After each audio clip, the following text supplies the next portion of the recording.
Welcome back, guys. Now in this video, let's discuss about the conduction of the action potential.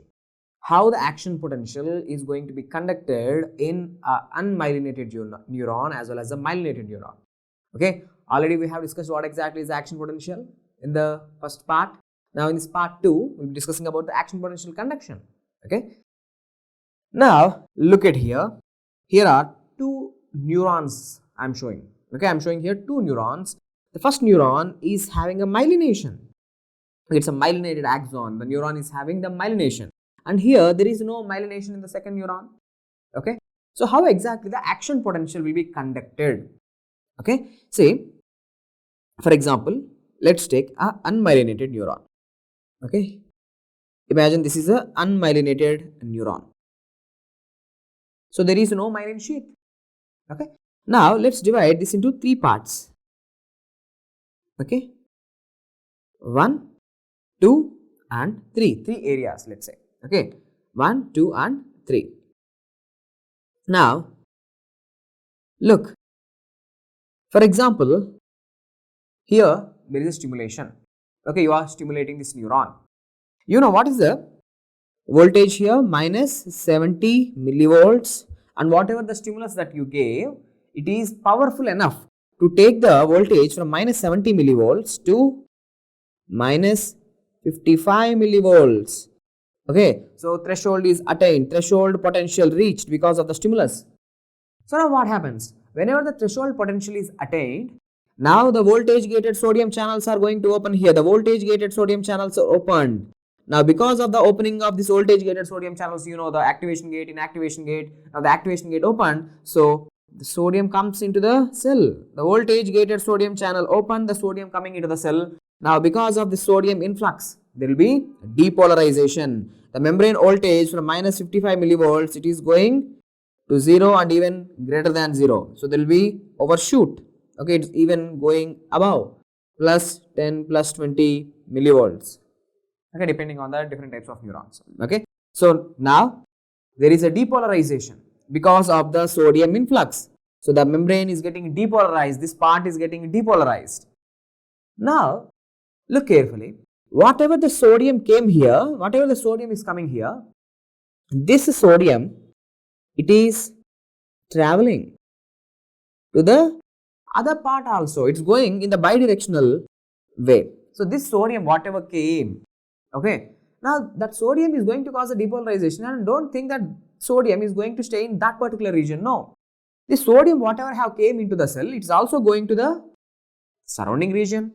So now here in this part, the voltage is minus 70 millivolts resting. Now because of this trickling of sodium, because of this little trickling of sodium, some sodium came in, right? So this resting voltage will be brought to threshold potential minus 55 millivolts. Okay, because of the sodium influx. Now here the threshold potential is attained. Now in this region number 2, threshold potential is attained.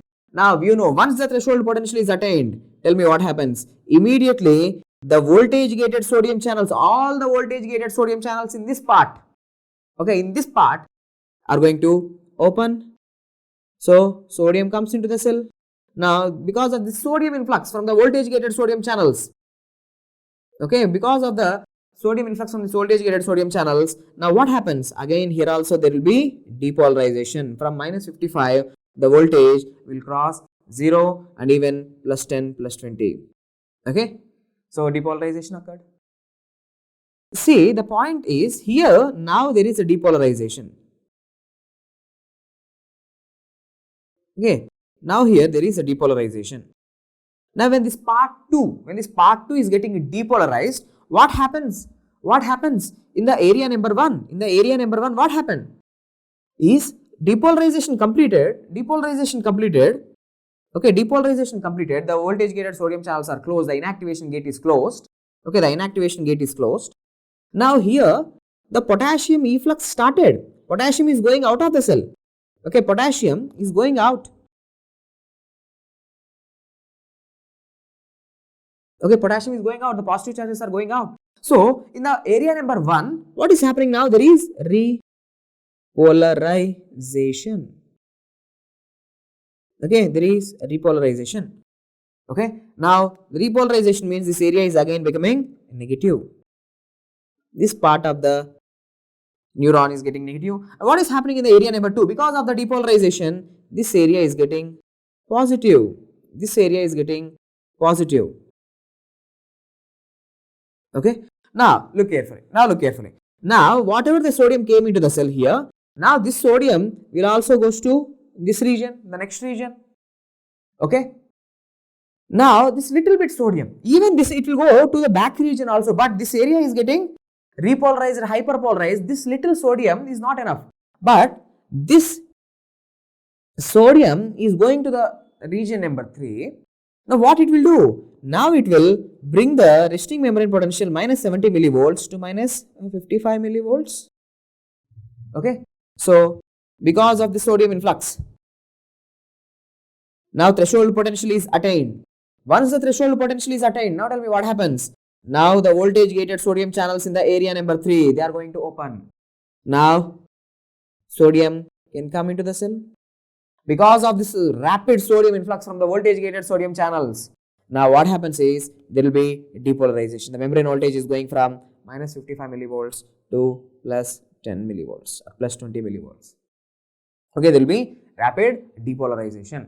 Now in this area number 3, when it is getting depolarized, okay, when it is getting depolarized, what is happening to area number 2? See, the area number 2 is getting repolarized because here the potassium channels are open. Potassium is going out of the cell. Potassium have started to go out of the cell. As the potassium is going out, now look at what is happening to the voltage. Okay, there will be negativity. Okay, the voltage is getting negative here. And what is happening in the area number 3? Because of the sodium influx, there will be depolarization. So here the action potential is being conducted on the membrane. Okay, so positivity. The area which have depolarized initially is getting repolarized. Okay, so this is how the action potential will be conducted from one area to other area because of the movement of sodium through the axon or through the axoplasm. Through the axoplasm, this sodium is being conducted. Okay, it's moving from one area to the other area, making the other area depolarized. So in this way, the depolarization is happening in this unmyelinated neuron. See, the problem with this neuron is that when the sodium from here, look carefully, the sodium, this is sodium, let me highlight here, this is sodium, have to come to the surrounding region. It have to come to the surrounding region and lead to the depolarization. And this sodium have to come to the nearby region and lead to the threshold potential, later depolarization. But during this time, there is a chance that this is sodium, okay, this is sodium may be kicked out of the cell. This sodium may be kicked out of the cell, may be lost. Okay, with the help of sodium, potassium, ATPases, or with the help of some other channels, with the help of some other leaky channels, the sodium may be lost. Okay. So now what you have to do? The sodium may be lost.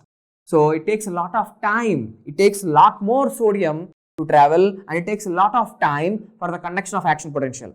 So for a better conduction, to increase the conduction velocity, you have to prevent this leakage of sodium. Okay, you have to prevent this leakage of sodium from the channels. So that's why there is an insulated covering to prevent the loss of these charges, to prevent the loss of these positive charges, or to prevent the loss of these ions.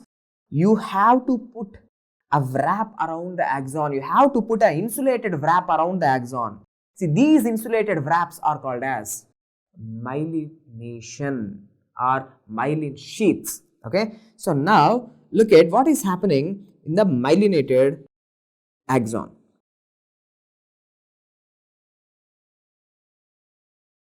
Okay, myelinated axon. Okay, now again look here, this is an axon where you are having myelination. Now look here, let's divide it into 3 parts. Let's say now in this area there is myelination, whorls of myelination.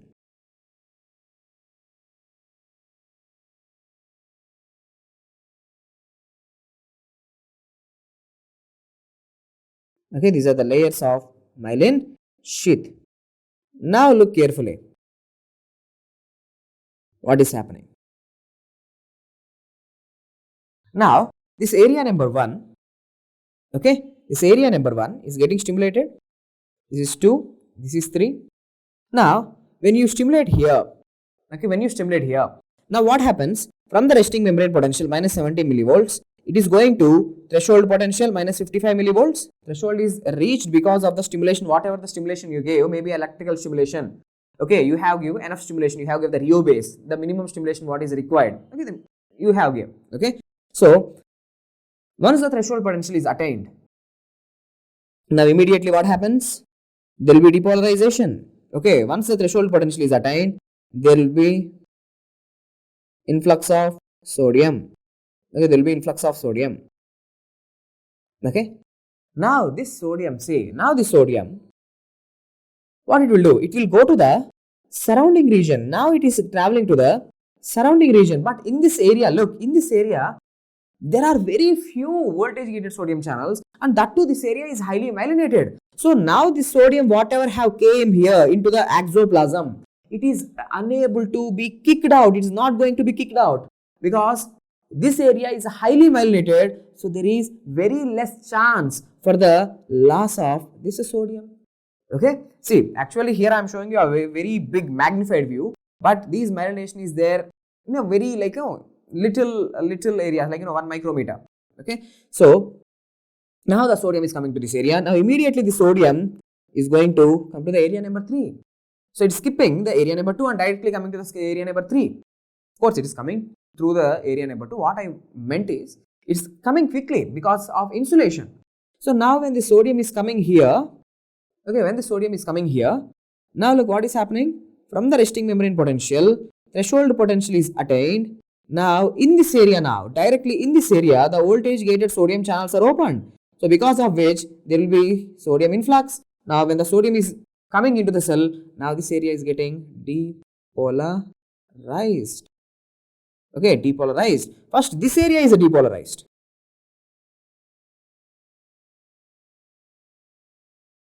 Okay, now after that directly the third area is getting depolarized, which means the action potential is jumping from here to here. Okay, there is jumping of the action potential. Okay, so this jumping of the action potential, let me show you here. Look, say the action potentials are jumping from one node of Ranvier. You know, the nodes of Ranvier are the places where the myelin sheaths are not present. I have explained you. Now from here, again here, see there is a jumping of this action potential. Okay, there is jumping of the action potential and the neuron itself is getting depolarized. Okay, in these nodes of Ranvier. So this is called as this type of conduction. Okay, previously I have shown you normal conduction in an unmyelinated axon. But in a myelinated axon, there will be saltatory conduction.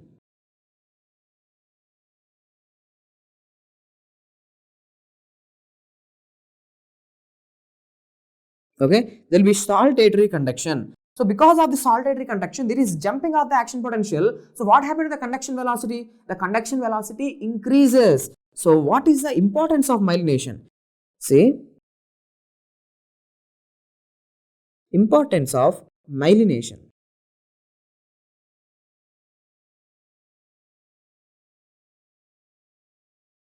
So what is the importance of myelination? Myelination is going to increase, it's going to increase the conduction velocity.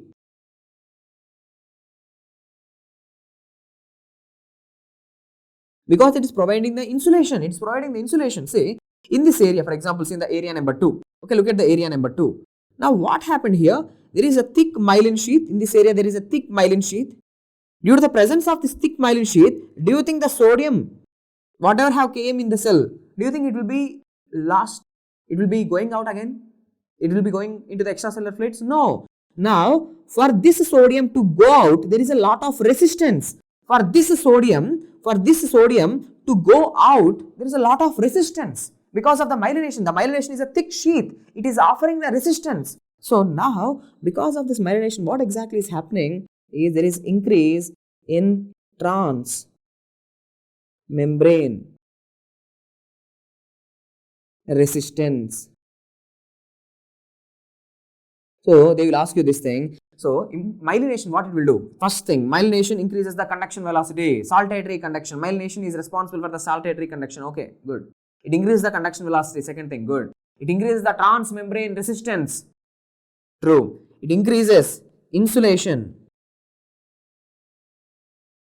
True. And see, when you have more myelination, see, this one thing, you as a medical student, just remember it. We don't want to go into too much details. If you have more myelination, the capacitance nature of this membrane, okay, these membranes are acting like capacitors, okay. It's all a physics thing, which I don't want to go into the details. So, whenever you have more myelination, the capacitance property decreases. Okay, capacitance property decreases. Okay, so what do we require? More capacitance or less capacitance? We always require less capacitance. Less capacitance means more myelination. More myelination means more conduction velocity. So action potentials are being conducted, the electrical impulses are being conducted very fastly. Okay, very fastly. So we require more transmembrane resistance. So what I have discussed with you, myelination is going to increase the conduction velocity. Now, not only this, I just want to add a few more important points, that conduction velocity, okay, conduction velocity is not only dependent on, okay, conduction velocity is not only dependent on the myelination, it's also dependent on one more thing, that is the diameter of the axons, okay. For example, let me write the statement first. Conduction velocity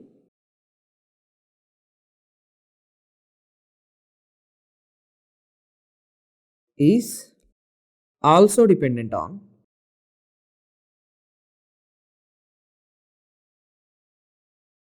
okay, diameter of axons, okay, diameter of the axons, okay, how big the axons are. Now you might think, why conduction velocity is dependent on the diameter of the axons. For example, let me show you. For example, let's say this is a neuron, okay, let's say this is a neuron and its axon, okay, here is the axon.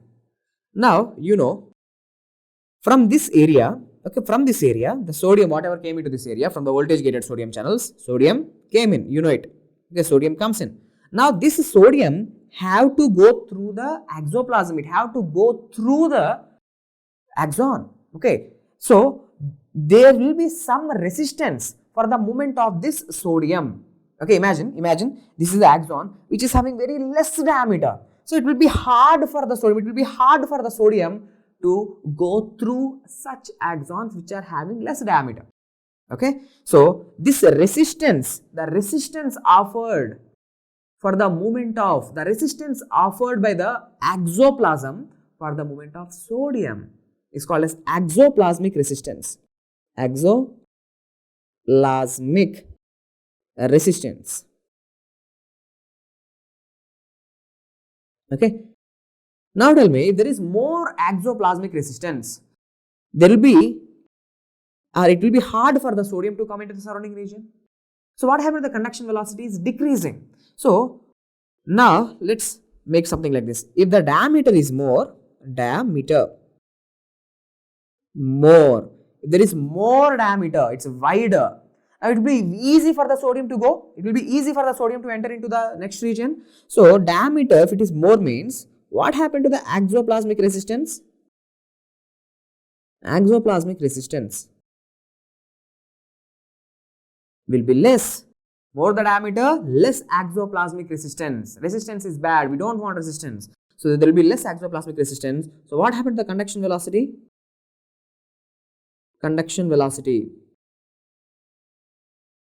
increases. So exactly vice versa. The diameter, if it is less the diameter, small axons, less diameter, there will be more exoplasmic resistance. So exoplasmic resistance is going to be more. If exoplasmic resistance is more, what happens to the conduction velocity? Conduction velocity decreases. Okay. So based on this, whatever I have discussed here, so I can make a formula. So the conduction velocity, it is dependent on conduction velocity. It is dependent on which parameters? Two things. First, conduction velocity is dependent on the resistance, exoplasmic resistance. R stands for exoplasmic resistance. Okay, exoplasmic resistance. Now, see, you know, if exoplasmic resistance is more exoplasmic resistance, which means conduction velocity will be less. If less the exoplasmic resistance, conduction velocity is going to be more, you know it. So, conduction velocity is inversely proportional to exoplasmic resistance and also inversely proportional to capacitance. I have told you, more the myelination, good. More the myelination, the capacitance will be less. If less the capacitance, look carefully here, if less the capacitance, there will be more myelination. More myelination means more conduction velocity. So, this is the formula which I want you to know for your exams, that conduction velocity is dependent on two parameters. One is the capacitance, which is dependent on the myelination, and the other thing is exoplasmic resistance, which is dependent on the diameter of the axons. Okay, so more the myelination. So let me write here some important point. More myelination,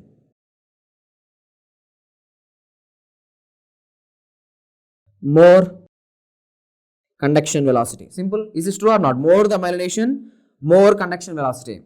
More myelination, there will be less capacitance. Okay, there will be less capacitance. Less the capacitance, more conduction velocity. Next, more the myelination. Okay, more the myelination, there will be more transmembrane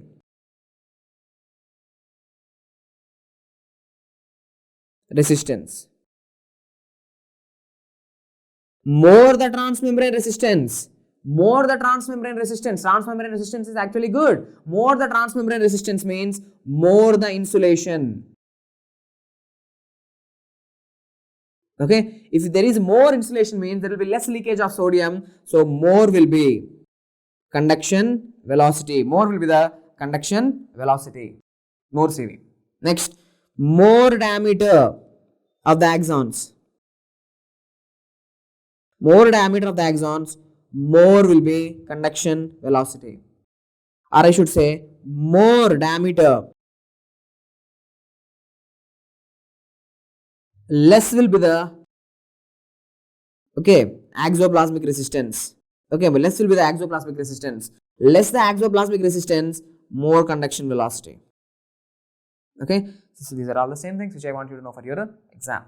So with this, I have explained you how the action potential is getting conducted in the form of saltatory fashion, jumping from one node of Ranvier to the other node of Ranvier. Okay. Now, based on the conduction velocity, with how much speed, okay, the axons are conducting the electrical impulses or action potentials, and based on the myelination, how much myelination is there, the nerve fibers are classified into different types. Okay, there are different types of muscle fibers. Okay, type 1 muscle fiber, type 2A, type 2B muscle fibers based on the glycolytic activity and based on the oxidative nature. Muscle fibers are classified into different types. In the same way, here based on the myelination, based on the conduction velocity, the nerve fibers are classified into different types. Okay, for example, let's look here. There is one classification. Let me take the heading.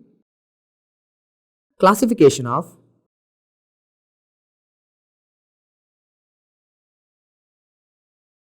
nerve fibers.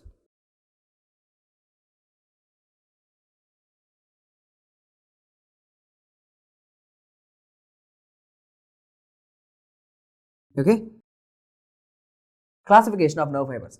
See, I have already told you the classification is based on the myelination and conduction velocities. Based on myelination and conduction velocity.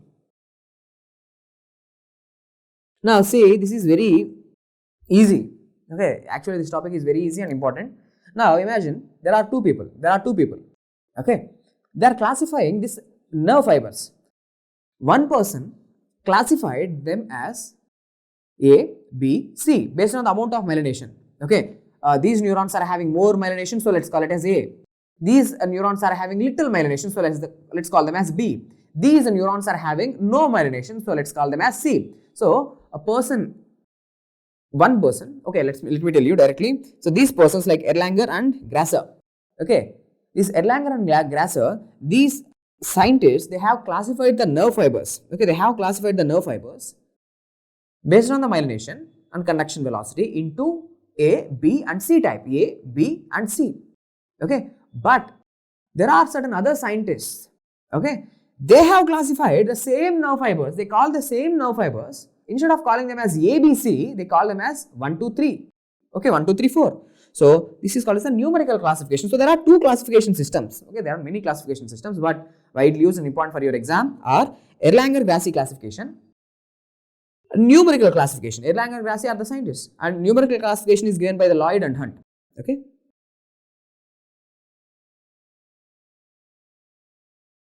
Okay, Lloyd and Hunt gave the numerical classification. For example, let's see the Erlanger-Grassi classification. Easy. See, there are A fibers, B fibers and C fibers. A, B, C according to their classification. A was further classified into A alpha, beta, gamma, delta. A alpha, beta, gamma, delta. Okay. Now, one thing which I want you to know is, see, when you are going from A to C, A, B, C, look, what is the difference? Functionally, they are different. There is function-wise, there is a difference. But not only that, the point which I want you to know is the diameter. Look, A alpha fibers are having more diameter. More diameter means more conduction velocity. See, their conduction velocity MCQ 70 to 120 millimeters per second. That much speed. With that much speed, the electrical impulse is getting conducted. Action potentials are getting conducted with so much speed. Okay. Now look at A beta. The diameter is decreasing. A gamma, their diameter is decreasing, and when you come to the C fibers, the diameter is going to be very, very less. When there is less diameter, what happens to the exoplasmic resistance? Exoplasmic resistance is going to increase. When there is more exoplasmic resistance, what will be the conduction velocity? Decreases, see, 0.5 to 2, okay, or 0.7 to 2.3, okay, there can be a range, but what is happening to the conduction velocity is decreasing. So I can say one thing. Students, look here. When you move from A to C, what happens? So moving from A towards C, what is happening to the myelination? Let me tell you, myelination decreases. Okay, myelination decreases because A fibers are highly myelinated. B fibers, they are little myelinated, and C fibers are unmyelinated. Okay, C fibers are unmyelinated. So let me write here, A fibers are highly myelinated. The C fibers are unmyelinated. Okay, C fibers are unmyelinated. Now, one thing I have given the clarity, when you go from A to C, what happened to the myelination? Decreases. Not only myelination, when myelination decreases, what happened to the conduction velocity? Conduction velocity also decreases. Next, not only that, I have told you A fibers are having high diameter, so less exoplasmic resistance. So next thing, when you move from A to C, diameter decreases. Okay, if diameter is decreasing, when you move from A to C, what happened to exoplasmic resistance? Exoplasmic resistance increases. So remember, when you move from A to C, exoplasmic resistance increases. Exoplasmic resistance increases. Okay, next, third one. So when you are moving from A to C, the neurons are getting less and less myelinated, and the neuron size is also decreasing. Very small diameter axons are there. So what happened to the conduction velocity? So conduction velocity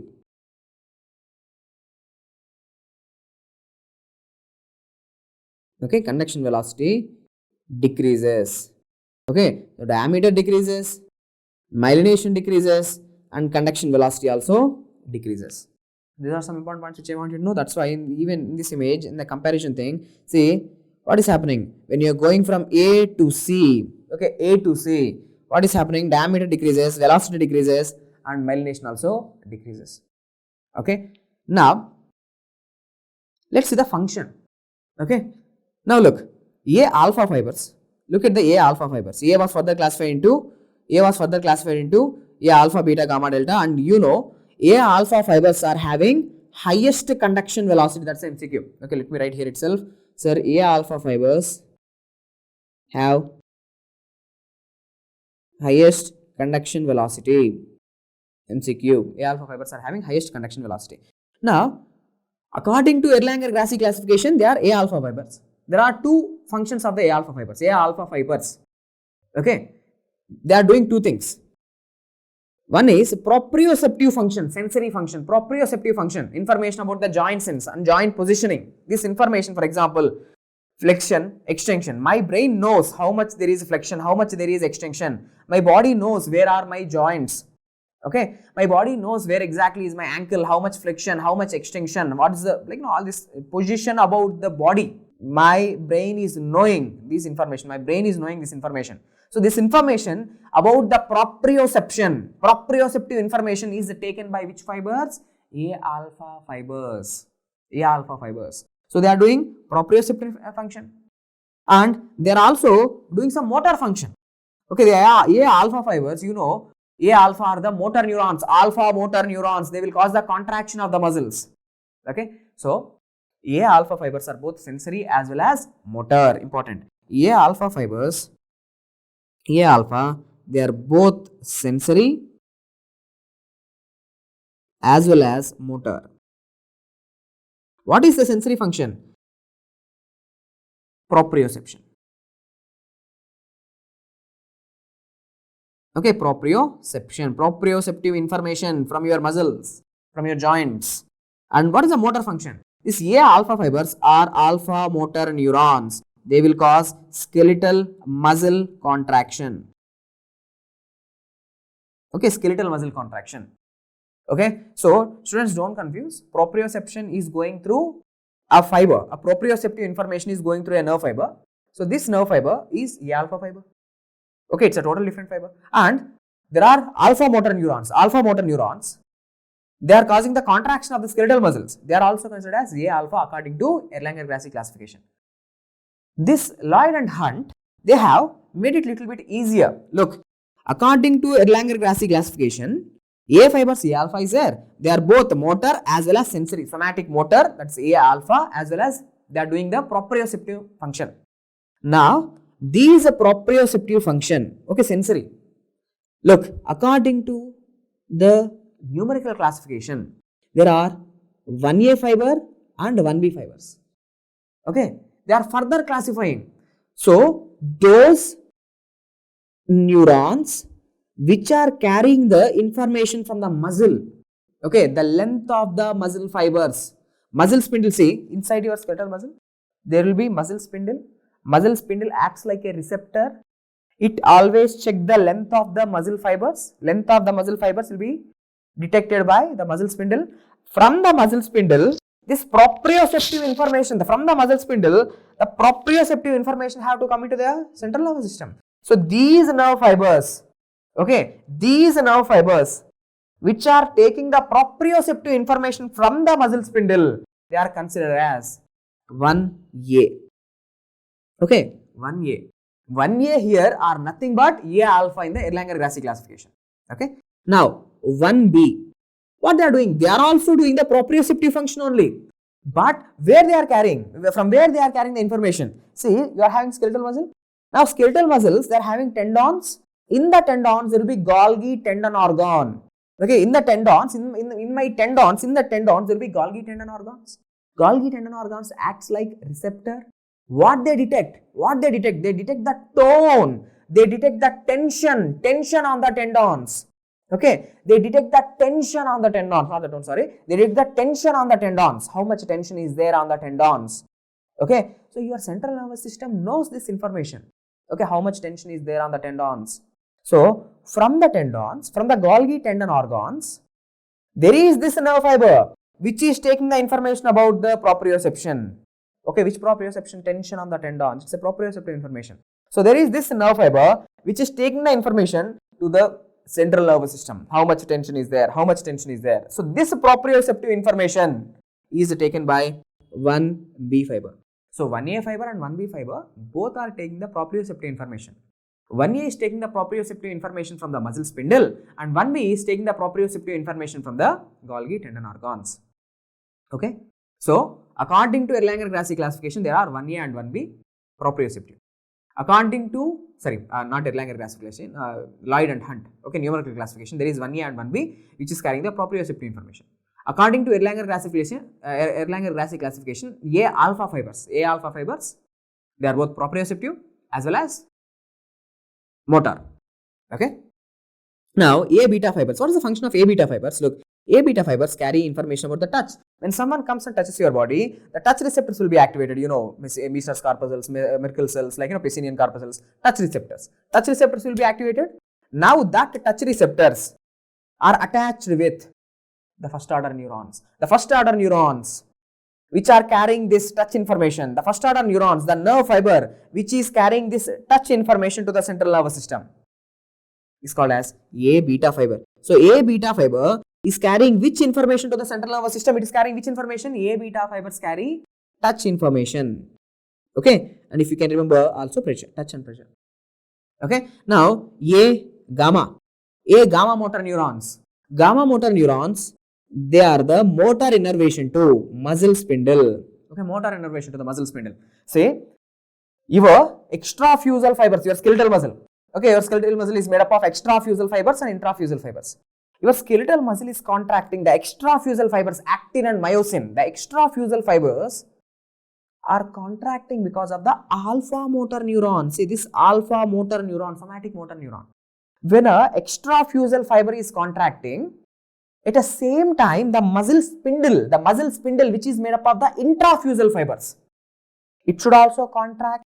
When extrafusal fibers are contracting, automatically the intrafusal fibers should also contract.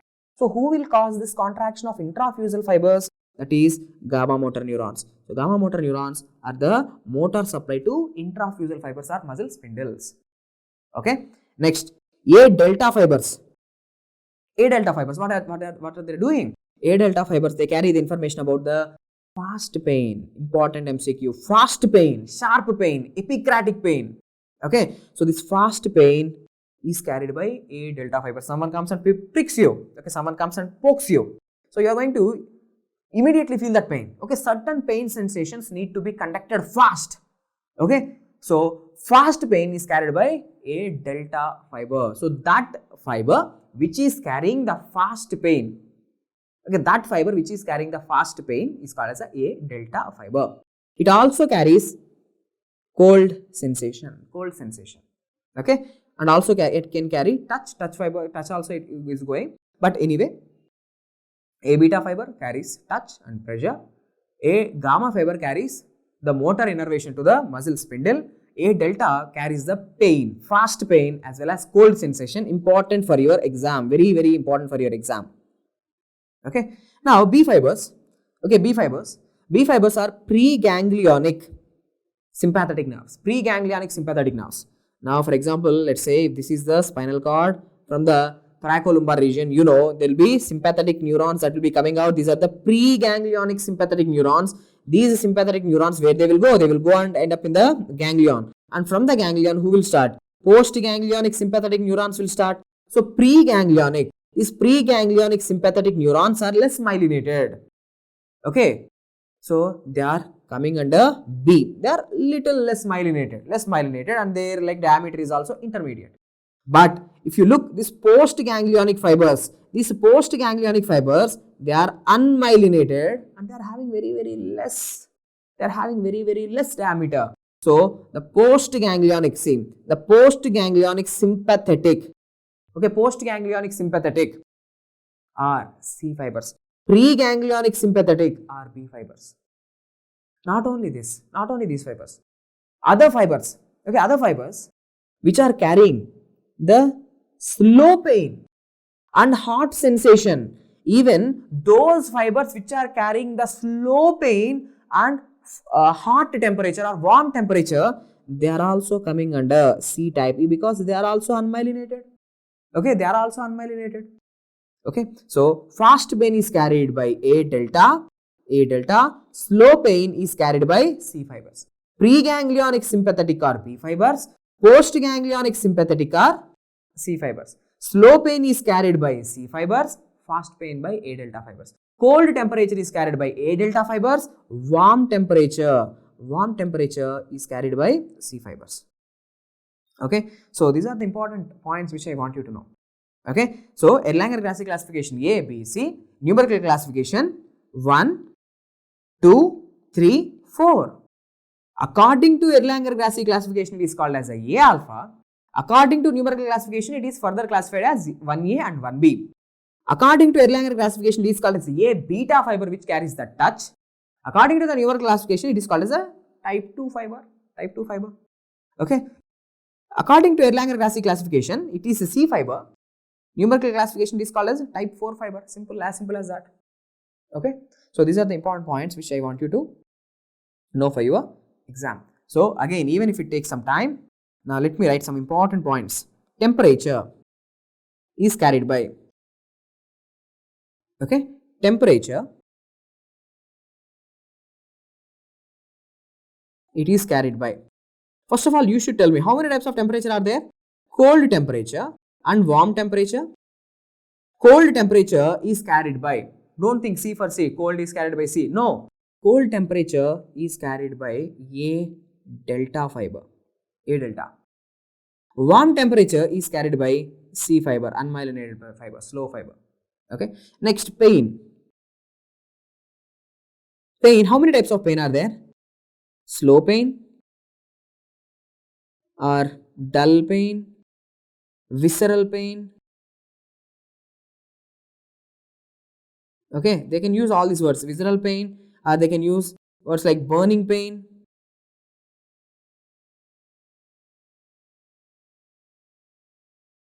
or freezing pain. Okay, so all these are carried by, slow pain is carried by C fiber, fast pain is carried by A delta fiber, A delta.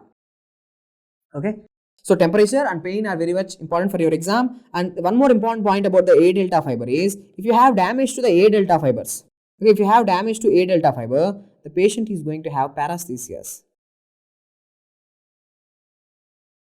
Okay, numbness, tingling sensation will be seen. For example, because of any reason, because of the pressure or because of some other reason, if this A delta fiber is getting damaged, the damage to the A delta fibers can lead to paresthesias. Okay, numbness, tingling sensation. Okay, something like that. Next, local anesthetics, use of local anesthetics. If you use local anesthetics, which fibers will be first inhibited? You know, local anesthetics like lidocaine, they are going to block the voltage gated sodium channels. Without the sodium, you cannot produce the action potentials. So if I put this local anesthetic, if I apply the local anesthetics, which fibers will be first inhibited? Okay, A fiber will be first inhibited, B or C type of fibers. The answer is A gamma. Okay, A gamma fibers are first inhibited, followed by A delta, something like that. First A gamma fibers are first inhibited, followed by B, followed by C fibers. So simple order A, B, C, there is no doubt. Okay, so local anesthetics, there are a lot of controversies in this area, but simple. Let's keep, local anesthetics are going to inhibit A gamma, that to A fiber, that to A gamma fibers, followed by B, followed by C. Next, if there is pressure,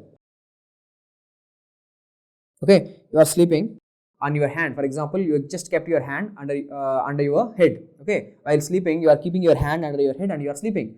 So that's going to show the pressure. That's going to apply the pressure on your nerves. When the nerves are getting compressed, because of the pressure, they will undergo damage. So because of the pressure, which fibers will be damaged? Okay, So pressure is going to first knock out A alpha fibers, followed by B, followed by C. Okay, first A fibers will be damaged. Even in A alpha fibers will be first affected.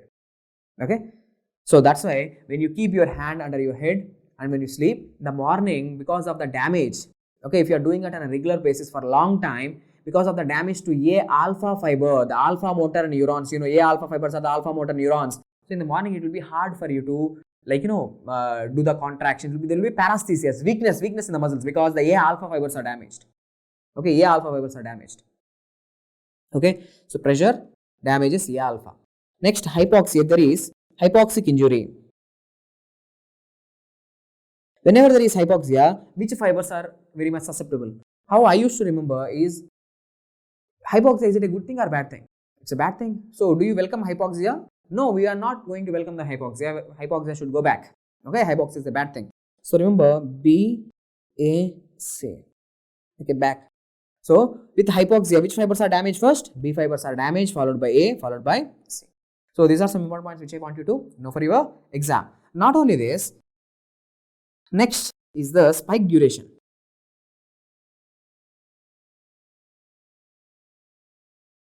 What is the spike duration?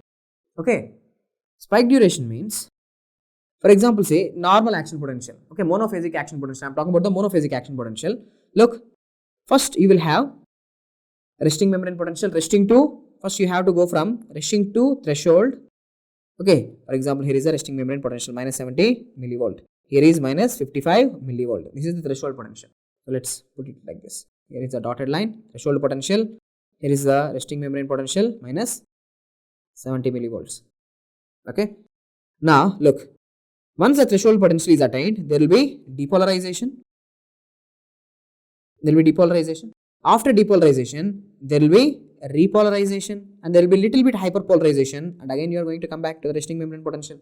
This is the monophasic, okay, normal action potential. Now the area above this threshold potential, this area, okay, is called as a spike potential. This area is called as what? Spike potential. Now how much time it is taking? Here I am talking about the time on this x-axis. Below I am talking about the time, duration. Okay, duration.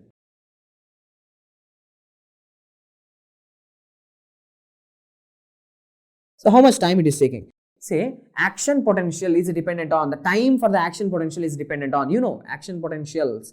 Time is dependent on the myelination. More myelination means more fastly the action potentials will be conducted. Okay, so those neurons, for example, say spike duration. Now let's say A, B, C. So A fibers are going to have a very fast action potentials because they are having more diameter, more myelination. So it's going to take very less time. It's going to take very less time. For example, let's say the spike potential is going to be something like this. Very less time. Repolarization completed very fastly. So spike duration is very fast. Okay, very fast. Now C fibers are going to have slow. Okay, slow duration, very slow. Okay, so these are the points which I want you to know. So spike potential duration is very fast, or I should say the spike potentials are going to be very fast. So what about the duration? What happened to the duration? The duration is going to be very less. Okay, very less duration. So spike potential duration is going to be very less. Rapid depolarization. And C fibers, it takes a lot of time for repolarization. Okay, so what happened to spike duration? More time.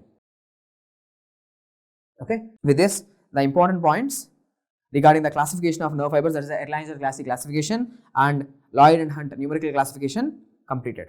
Now after this, what else I want you to know from this topic is compound action potential. Okay, compound action potential.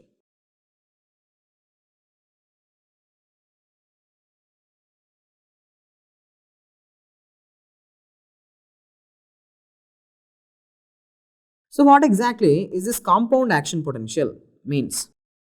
See, compounding means what? Compounding means sum. You are adding. Okay, you are adding the action potential. One action potential, monophasic action potential. Depolarization, repolarization. Okay, depolarization and repolarization, that's normal, you already know it. But what we are adding here, we are adding action potentials of different nerve fibers. Okay, you are adding action potential, multiple action potentials you are adding. Okay, multiple action potentials you are adding. For example, let's say here is one nerve fiber. This is one nerve, for example, like a musculocutaneous nerve, some nerve. Okay, this is one nerve. Okay, let's say, let's draw this in the black color for better understanding. Let's say this is one nerve. You know, inside the nerve, there are nerve fibers present. There are thousands and thousands of nerve fibers present. So, imagine this is a nerve. And that too, it's a mixed nerve.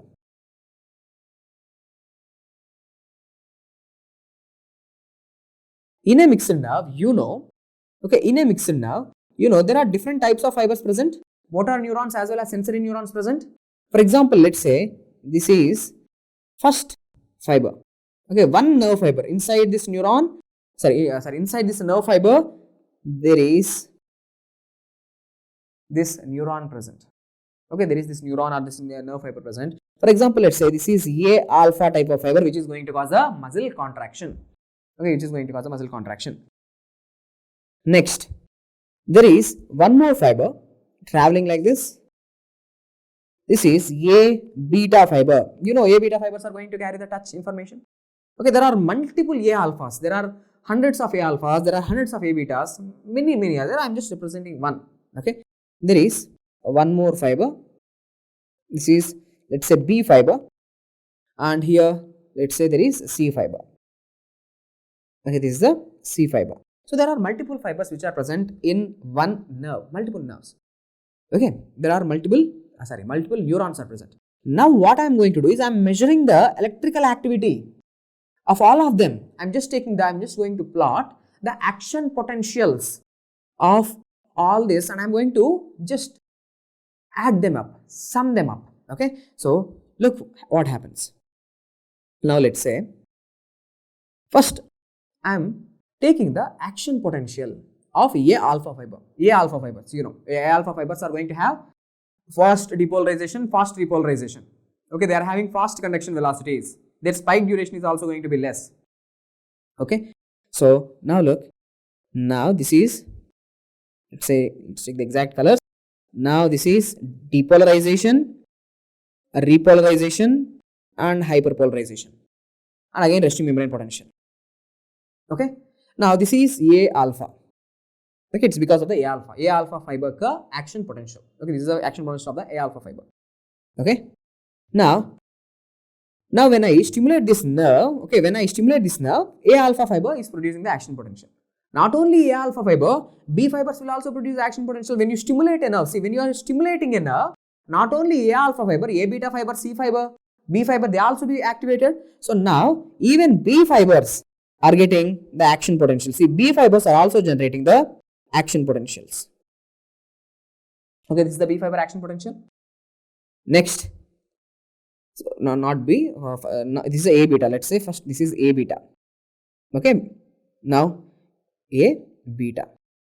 Done. Next, B fibers are also activated. B fibers are little myelinated. Okay, B fibers are little myelinated. So their action potential duration takes a little time. Action depolarization take time, it takes a little bit more. And last, finally, C fiber. Okay. So these are the action potentials of different type of fibers: A alpha, A beta, B fiber, and C fiber. Now, when I just add them, when I measure the electrical activity, they are not going to come individually. Okay, they are going to sum up, and I will be getting one final result. Okay, one final result. So the final result is going to be something like this. I'm going to get multiple peaks. So first you can see here like this.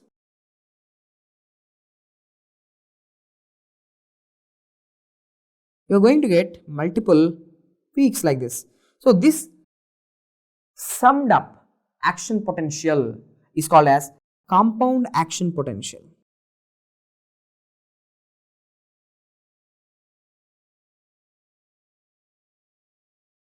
Okay, the summed up action potential is called as compound action potential. When compared to the normal monophasic action potential, depolarization, here what is different? Here there are multiple peaks present. There are multiple peaks. These multiple peaks, the first peak is because of the A alpha, A beta, B fiber and C fiber. Okay, it's not the action potential of one neuron, it is the action potential of all the neurons together. So there are multiple peaks. This is how it is different from the normal monophasic action potential. Multiple peaks are there. Okay. Not only this, one more important point which I want you to know. See, for example, initially you gave a little stimulus. Okay, for example, 1 millivolt. For example, let's say 1 millivolt. With 1 millivolt, you have stimulated this nerve. So A fiber will be activated, B fiber will be activated, C fiber will be activated. So you are going to get this type of compound action potential. Now what you are doing is, guys, look, you are increasing the voltage from 1 millivolt to 10 millivolt, for example. Now the point which I want you to understand here is, when you are giving more voltage, more number of the neurons will be activated, more the number of neurons will be activated. For example, initially the A alpha fibers, 5 A alpha fibers are activated. Now when you give 10 millivolts, 100 A alpha fibers will be activated or 50 A alpha fibers will be activated. More number of alpha fibers will be activated. More number of A beta fibers, more number of B fibers, more number of C fibers will be activated. More the stimulus, more the number of neurons will be activated. More the stimulus, more the number of neurons activated. If more number of neurons are activated means, okay, now you gave more stimulus. Now look at what is happening to the compound action potential. The compound action potential is going to become like this. Means what is happening to the amplitude? The amplitude is increased. Amplitude increased. Okay, so more the stimulus, more the nerve fibers will be activated. So amplitude increased. This is something different from what we have discussed. From the normal action potential. Normal action potential, how hard you give the stimulus. Once the threshold potential is attained, always amplitude will be constant. Always amplitude is constant in a normal action potential. That is all or none law. I have explained. All or none law means always the amplitude will be constant. Maybe the frequency changes. The frequency of action potential may change, but amplitude will be always constant. I have explained you in the previous videos. But now see, in the compound action potential, more the stimulus, more amplitude. More the stimulus, more amplitude. That's why these compound action potentials, they do not follow. Okay, they do not follow all or none law. Okay, so they do not follow all or none principle.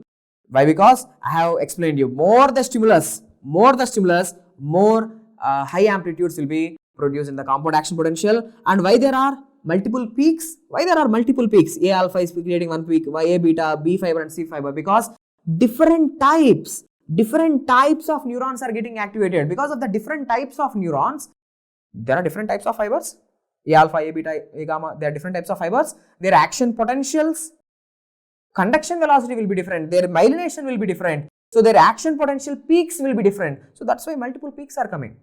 Okay, their action potential durations are different, so that's why A alpha is completing its action potential fastly. So first one peak, A beta, A gamma, A delta, B fiber, C fiber, so something like that. So multiple peaks are there. So how this compound action potential is different from the monophasic action potential, normal action potential, is there will be multiple peaks. Okay, there will be multiple peaks, and this compound action potential does not follow all or none principle. It does not follow all or none principle. So with this, we have completed how the saltatory conduction occurs. Also we have seen, the conduction velocity is dependent on which parameters? That is myelination and exoplasmic resistance. Myelination increases the transmembrane resistance and diameter. Okay, more the diameter, less exoplasmic resistance. Okay, so with this, I have completed the nerve fiber classification, the saltatory conduction and compound action potentials. Hope the video is helpful. See you in the next video. Thank you.